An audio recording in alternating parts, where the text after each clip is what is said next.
Hi everyone, I'm Jay Patton. Thank you so much for joining us today on This Is the Day. And today, Father Reed, we learn about writing letters. Absolutely. John Tirado is here. He's a brother knight from New Jersey. He's got a great project, Letters to Seminarians, to encourage vocations, and I'm all for it, Jay. Kevin, what we hear about in the news today? Jay, the Pope at his Angelus address over the weekend prayed for those miners in Chile who are trapped underground. Also, the head of the Pontifical Council for Interreligious Dialogue, that's easy for you to say, sent out a message to Muslims as they conclude the holy month of Ramadan.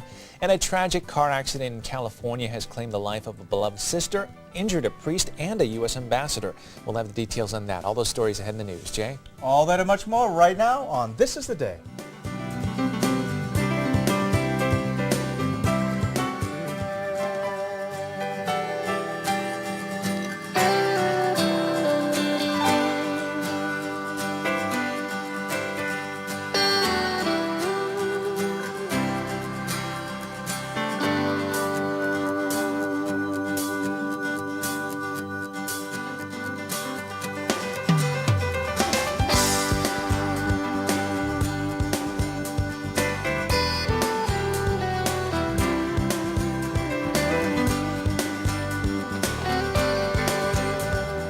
Hello, hello, hello. I'm Jay Patton. Thank you so much for joining us here on this day.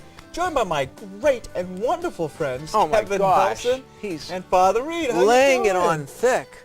I'm in a good mood. I'm in an excellent configuration. Well, that is all the information we have for you on this Tuesday, August 31st, 2010. We're going to go back over to Father and Jay with more of This Is the Day. And we are back here with John Tirado. And before, John, I get to you, I just want to read this because we have a number of great letters up here.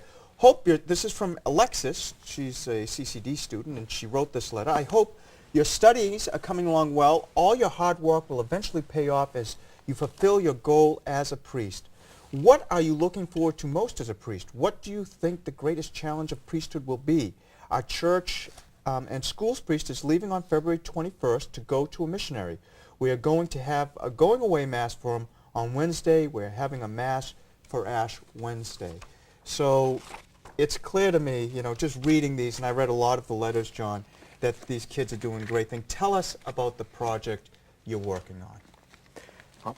In the Seminarian letter program, my job is to coordinate local Knights of Columbus councils. They do an outstanding job, who approach Catholic schools.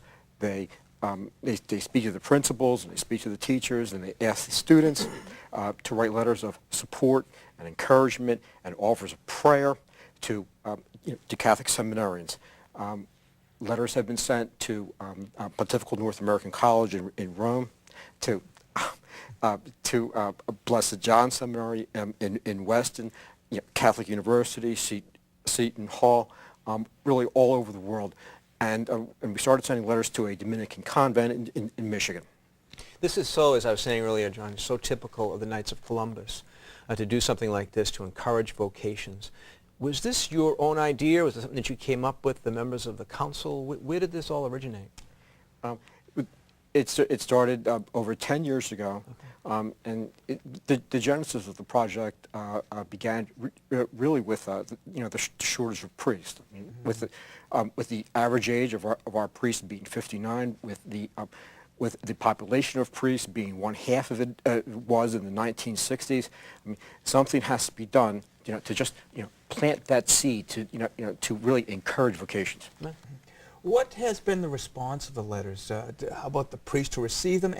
And it goes more than that, I think, or the people, the seminarians.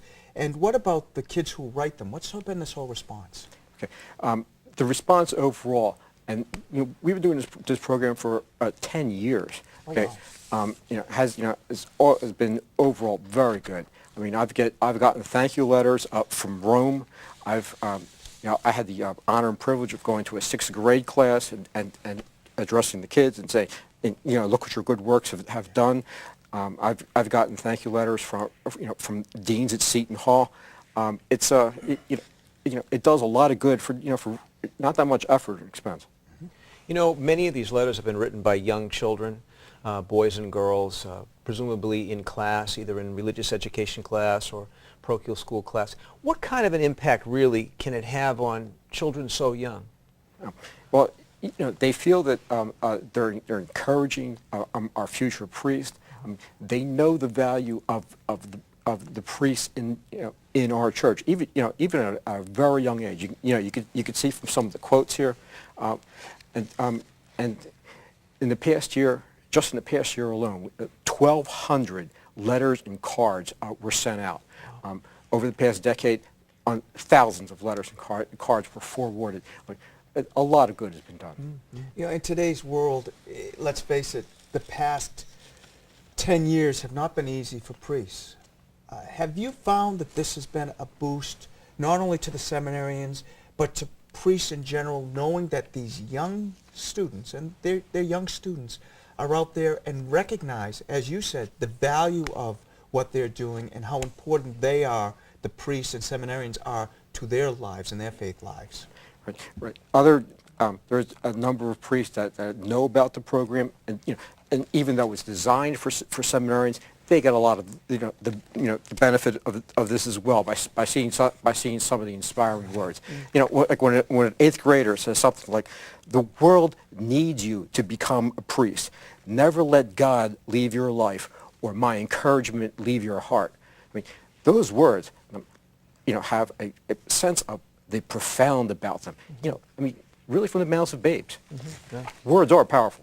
They certainly are. And photographs are, too. I have a great picture here of a young boy and a young girl, and in a sense, dressed up as a priest and a nun by stepping behind a stand-up. And it's interesting to see that, because I wonder if this project would ever have the power to invoke or help a young boy or young girl portray themselves in their minds as a priest and foster a vocation. Right. That's one of the side benefits. I mean, the students see themselves planting that seed. That was an associated program where it's kind of like a breakfast with Santa thing. Where after the masses at my parish, we took the Polaroids of the kids behind the wooden bodies of priests and nuns, and that got a great response as well. I mean, that picture was taken in my home parish in St. Jude's in Blackwood. In my diocese, we had 14 seminarians. 3 of them were on leave of absence. In the past 2 years, we've gone from 120 parishes, and we're down to 60 parishes. I mean, the church where that picture was taken, where I worshiped for 50 years, was closed. I mean, I can remember as a boy just walking through the streets with my cassock and surplice to church to serve Mass as an altar boy. It was where my mother's funeral was. It was closed. And I had to go to a new parish after 50 years. Why? Because of the shortage of priests. It's a really significant problem as affecting the church, as you know. And what I like about it, though, is instead of you just lamenting about that, you've decided to do something about it. Now, you have a whole book full of letters. What are some of the letters that you have? Maybe you have a few examples in there of things that kids have written that really are inspiring. Okay. Alexis wrote, "Priests are wonderful people. They devote their life and their love to God. They sacrifice everything to spread the word of God." We have younger students here. I don't know if we get this on camera, but with a hand turkey for Thanksgiving. Thank you for your devotion to God and the church. I hope you enjoy your turkey. We have this letter here, where it's, "Merry Christmas. We're praying for you as you're preparing to become a priest." The children, even at this age, I mean, this is written by an 8 or a 9-year-old. They know the value of the priest in their life. Mm-hmm. And the whole community, too. I think one of the important lessons we all can share here, that what you're doing down in New Jersey and the wonderful job that the Knights are doing down in New Jersey, is that we have to come together as a community to support these vocations and to support priests. Is it a whole community effort to get this done? It's a community effort, by a lot of councils, through CCD programs, through Catholic schools.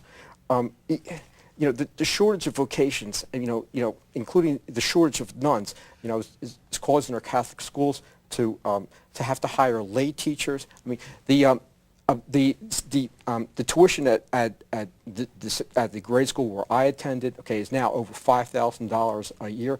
A lot of families simply can't afford it, and so future generations just won't have that rich Catholic experience, of Catholic school, and and of course Catholic schools are declining, because of Catholic schools are closing because of declining enrollment. Mm-hmm.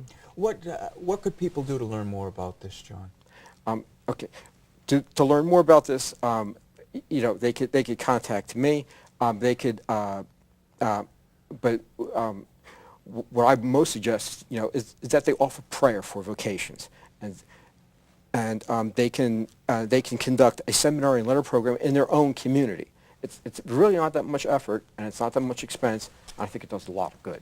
Well, we appreciate you being with us today, and know everyone here at Catholic TV will have you in our prayers, and we are huge supporters of priests. They are so wonderful to Catholic TV. Thanks for driving all the way up from New Jersey to be with us, and we will be right back with more of This Is the Day right after this.